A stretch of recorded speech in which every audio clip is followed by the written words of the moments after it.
Bonjour et bienvenue dans ce 30e numéro de ma revue d'activité parlementaire en mode député. Dans cette revue, je reviens sur plusieurs des dossiers que j'ai suivis et défendus à l'Assemblée nationale, mais également de l'activité en circonscription et plus largement au sein du mouvement de la France insoumise.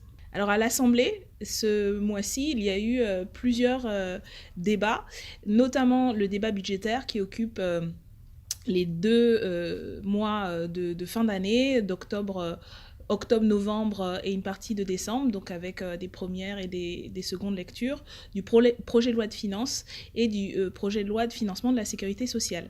Et donc sur ces dossiers, avec les députés de la France insoumise, nous sommes intervenus pour nous opposer à ce qui est un véritable budget d'austérité. Et donc je vous propose de revoir quelques séquences de mes interventions. Nous ne comprendrions pas que vous préfériez fermer les yeux ou surfer sur la vague de la peur.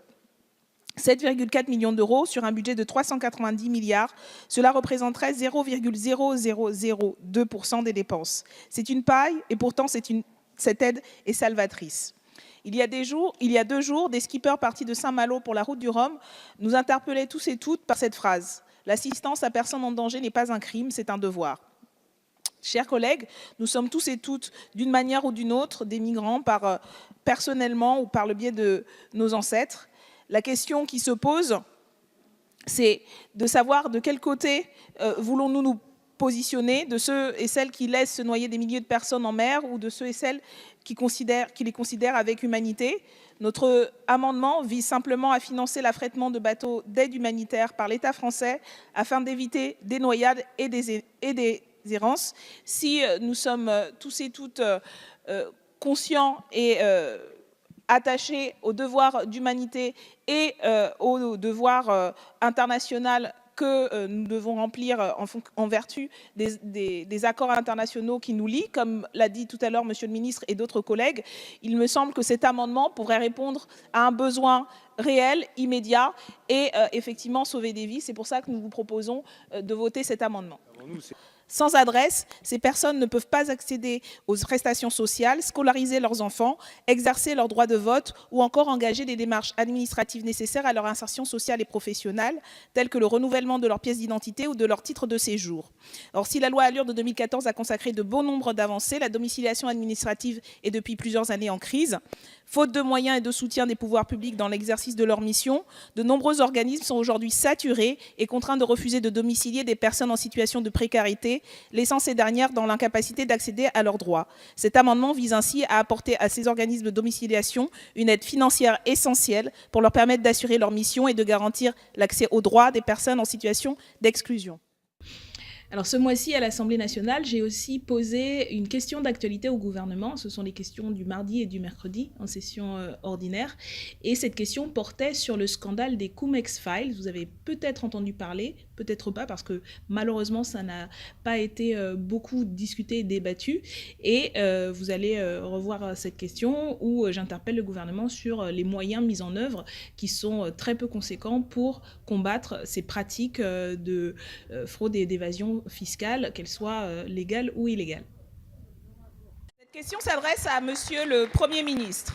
Même si, étant donné le peu d'autorité qu'il a démontré avoir sur ses précédents gouvernements, il serait certainement plus rapide de s'adresser directement au banquier en chef de la start-up Macron. Il l'a dit, c'est lui le seul responsable et précisément, il s'agit d'un domaine qu'il connaît très très bien. Je veux parler du dernier scandale de fraude fiscale impliquant les plus grandes banques européennes, le scandale Cum-Ex Files. Les Cum-Ex Files, ce sont 55 milliards d'euros sur 15 ans, volés aux États et au peuple européen et 3 milliards par an pour la France. C'est l'association crapuleuse de banques, d'avocats fiscalistes et d'entreprises du CAC 40 français, du DAX allemand et du London Stock Exchange. Les 3 principales banques françaises, BNP Paribas, Crédit Lyonnais et Société Générale, seraient concernées. Les mêmes qui se gavent d'agio sur les petits découverts ont des bureaux entiers dédiés à faire évader l'argent. C'est l'exemple même que pour lutter efficacement contre la fraude fiscale et l'évasion, il faut plus que les grandes déclarations d'intention dont vous êtes coutumiers. Il faut, face aux délinquants en col blanc, une volonté politique de fer qui se donne de moyens fiscaux et policiers suffisants, ce dont en la matière vous manquez cruellement. Alors cette question de la fraude et l'évasion fiscale, elle est posée par de nombreuses associations, notamment l'association ATTAC, et elle est d'autant plus pertinente aujourd'hui avec tout le débat sur la fiscalité dite écologique. Et vous avez certainement entendu participé aux discussions sur le mouvement du 17 novembre. Ça a été beaucoup dans les débats et les interpellations au sein de l'Assemblée nationale. Et c'est intéressant de faire ce lien-là entre les questions de fraude et d'évasion fiscale, sur lesquelles le gouvernement est très peu à l'offensive en vérité, et également sur les questions de budget, parce que justement, nous, ce que nous avons défendu depuis le début, en fait, c'est qu'il y ait une véritable fiscalité progressive, donc notamment en se battant contre l'évasion fiscale qui empêche les plus gros revenus de contribuer à l'effort national. Et nous pensons que l'impôt est la forme, parce que c'est progressif, et la plus égalitaire de contribution. Et donc, ne pas mettre les moyens dans la lutte contre la fraude et l'évasion fiscale, en fait, c'est permettre qu'on n'ait pas les moyens d'une véritable transition écologique. Et puis le deuxième point qui fait le lien avec le 17 novembre, c'est au nom de la transition écologique que ces taxes carbone ont été augmentées. Or, parmi les niches fiscales sur lesquelles nous demandions que le gouvernement revienne et supprime ces exonérations, il y a la niche fiscale dont bénéficie le transport aérien. Et donc, c'est un des amendements que nous avions porté dans le débat budgétaire, justement, pour qu'on supprime ces niches fiscales, ce qu'a rejeté, bien sûr, la majorité. Je vous propose de réécouter l'intervention que j'avais faite justement sur ce sujet-là. Merci, Madame la Présidente. Un remboursement sur le kérosène aérien à usage commercial est actuellement pratiqué. Au vu du poids toxique que représentent ces émissions, il est proposé par cet amendement de ne pas opérer ce remboursement. En effet, les exemptions de taxes sur les produits énergétiques pour les acteurs de l'aviation commerciale représentaient en 2015 un manque à gagner de 2,8 milliards d'euros selon le ministère de l'Environnement et de plus de 3 milliards en 2018. L'avion est pourtant le moyen de transport le plus polluant. Son impact sur le climat a doublé en 20 ans et pourrait tripler d'ici 2050. La France occupe ainsi l'avant-dernière place en termes de recettes issues de la fiscalité environnementale en Europe. Il nous paraît donc nécessaire de rétablir la contribution de ce secteur à la transition écologique à hauteur de sa responsabilité dans les changements climatiques. Je vous remercie.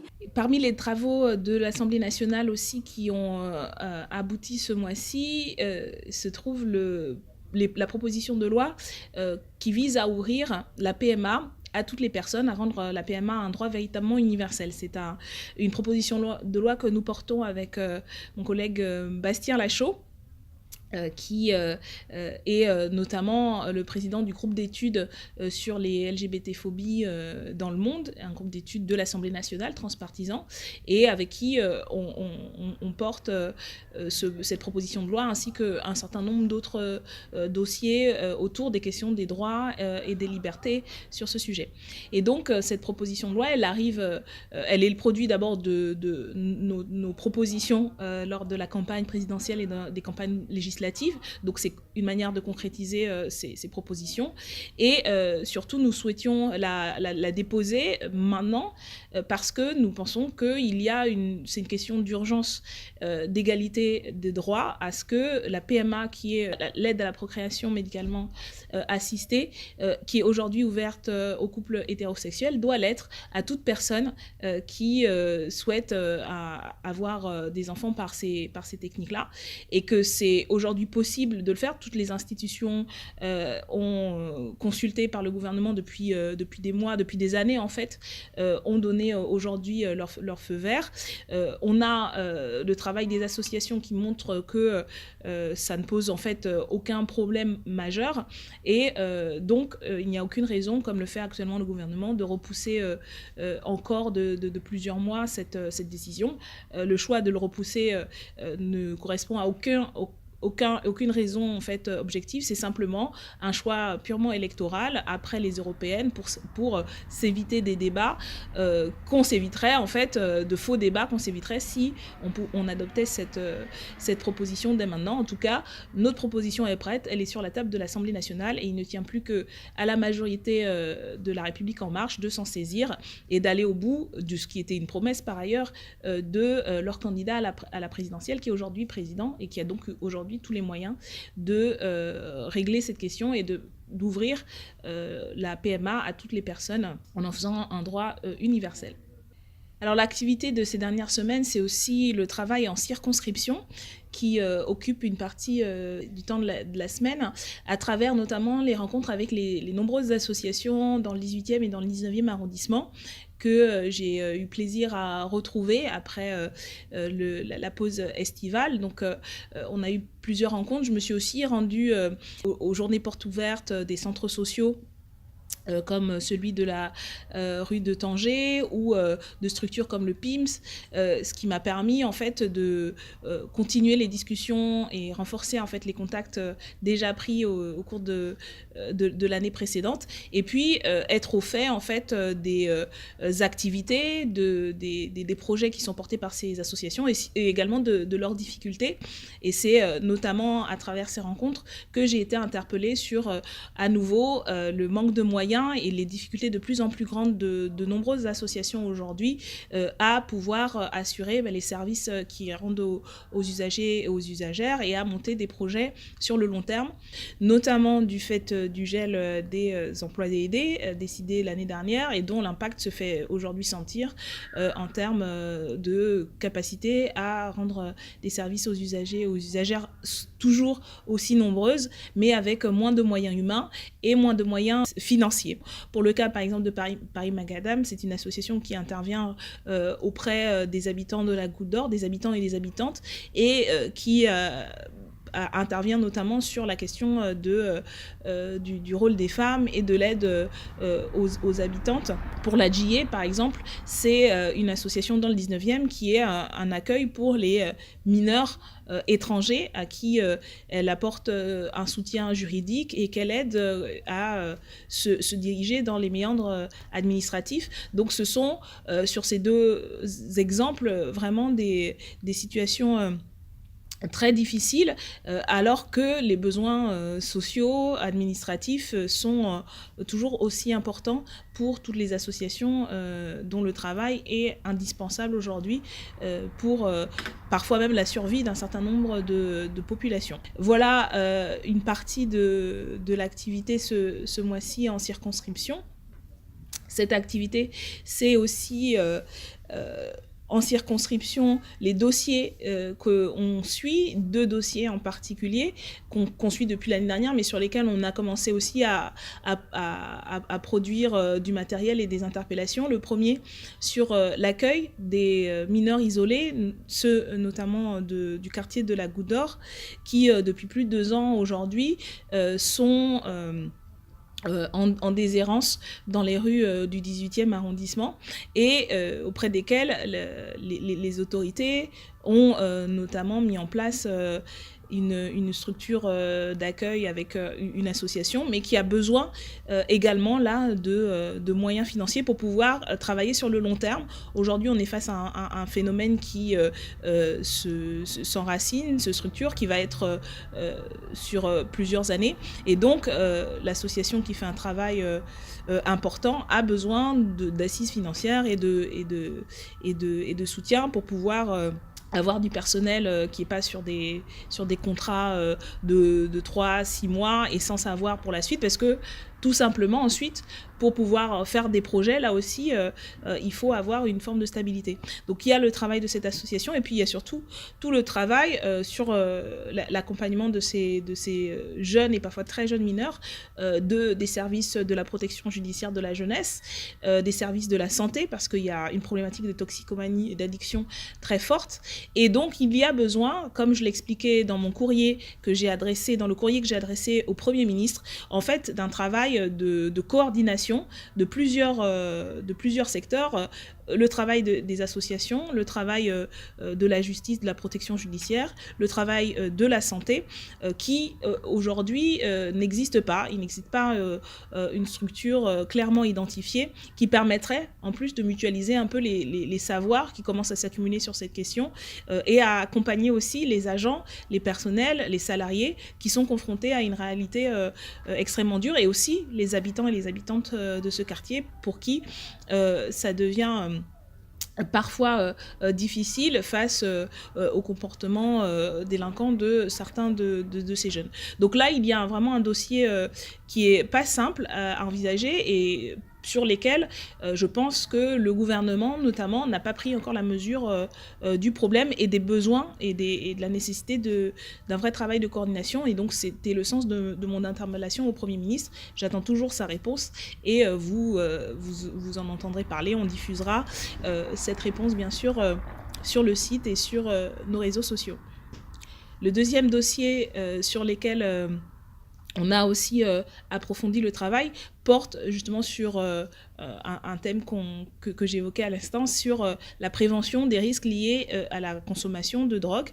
Il y a depuis plusieurs mois dans la circonscription, notamment dans le 18e arrondissement et autour du quartier de la Chapelle, de la Porte de la Chapelle et de la place Stalingrad, le redéveloppement en fait de points de trafic et de consommation de drogue et notamment de crack, et ce qui produit en termes à la fois de santé, de social, de troubles à l'ordre public d'insécurité pour les personnes consommatrices et les habitants, des situations extrêmement graves et sur lesquels, à nouveau, les pouvoirs publics n'ont pas encore pris la mesure ni réussi à élaborer une politique d'intervention, un plan d'intervention cohérent et systématique. J'avais déjà porté une interpellation auprès de la ministre de la Santé sur cette question. Et j'ai eu l'occasion de rencontrer de nombreuses associations qui s'occupent des questions de toxicomanie et qui ont fait part d'un diagnostic qui existe en fait avec des propositions globales pour une prise en charge globale, une prise en charge en termes de prévention sanitaire, d'accompagnement social, mais qui n'est toujours pas mise en œuvre. Cette prise en charge, par exemple, va de l'ouverture de nouveaux lieux de consommation à moindre risque, adaptés à la consommation de crack, donc par inhalation orale. C'est également un plan qui doit être accompagné avec l'ouverture de lieux de repos de journée pour les personnes consommatrices. Ça passe aussi par un accompagnement à l'hébergement de ces personnes et à leur prise en charge, à l'amélioration de leur prise en charge dans les structures de droit commun, comme les hôpitaux, comme les services sociaux. Comme vous le savez, un ou une parlementaire insoumis ou insoumise est à l'Assemblée, en circonscription, et puis dans les mouvements et dans les luttes. Alors ce mois-ci, j'ai été aux côtés des personnels de la psychiatrie parisienne qui sont mobilisés depuis le mois de septembre contre un projet de fusion de leurs établissements, un regroupement hospitalier qui va dégrader en fait leurs conditions de travail.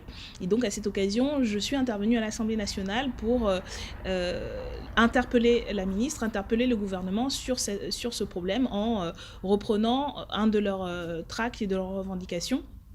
C'est une lutte importante parce que, en plus de la question de la santé en général, comme vous le savez, est de plus en plus maltraitée. C'est certainement un des mouvements sociaux qui dure depuis plus longtemps, dans les EHPAD, dans les hôpitaux qui sont en grève. La santé mentale, la psychiatrie est particulièrement délaissée, peu discutée, peu débattue, et les moyens sont encore plus en recul. Et donc, cette lutte de la psychiatrie parisienne qui se bat en fait pour qu'il reste un maillage du territoire avec des lieux d'accueil, avec des maisons de santé mentale qui accueillent des patients dans tous les arrondissements de Paris, parce que cette dimension de proximité est essentielle pour leur travail, d'une part, et puis sur leurs conditions.